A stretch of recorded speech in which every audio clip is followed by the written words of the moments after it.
everybody's winging it. Okay, I know there's this illusion that we tend to buy into that in order for something to work, it has to be perfect.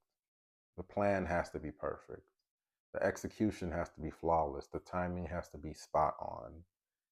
And that's just not how it works most of the time.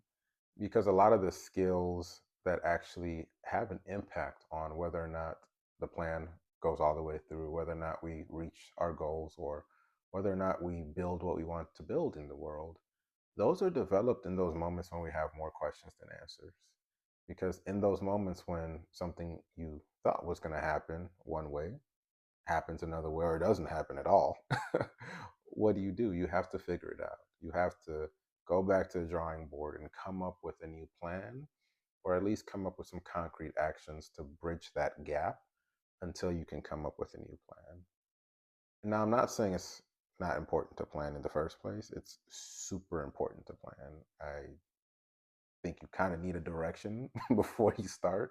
So you're not just aimlessly wandering or spending energy without some clear intention and resolve behind why. What I am saying, though, is that as good as any plan can be, we do need to leave a lot of wiggle room for the plans to change along the way. And that, in and of itself, is a lot more valuable, in my opinion, than having a perfectly laid out plan that thinks of everything. Because sure, that seems great on paper, but that's also rigid because life has a way of throwing something at you that you didn't think of before you got there. So what do you do when you're there? And one of the biggest influences or biggest factors in whether or not we grow or stay stuck is our ability to figure it out in real time, to navigate situations that we weren't anticipating, to overcome challenges that we didn't see coming our way, to still move forward even when we feel like we've been knocked back and life is kind of trampling us over. We still got to find a way to move forward. And ultimately, that requires a lot of self trust. And if you're in a place where you're struggling with self trust, I actually have a couple resources for you. First, I have an ebook on my website. It's all about self trust.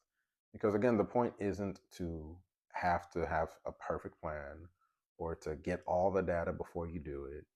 It's to be able to keep moving even when it looks confusing, unfamiliar, or just downright terrifying. And in that ebook, you're going to learn how self doubt really comes up and ways to identify it and actually navigate it and challenge it in real time so you can wing it with some sense of confidence and self trust. Secondly, I also have a guided journal for you.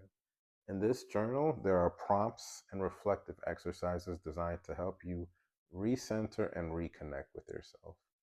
Get to know you, where you are, who you are, what you want, and where you want to go.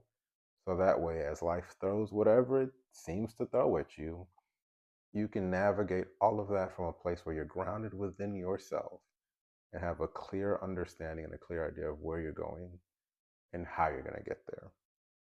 Outside of that, I hope this video serves you well, and I hope you have a great rest of your day. Take care.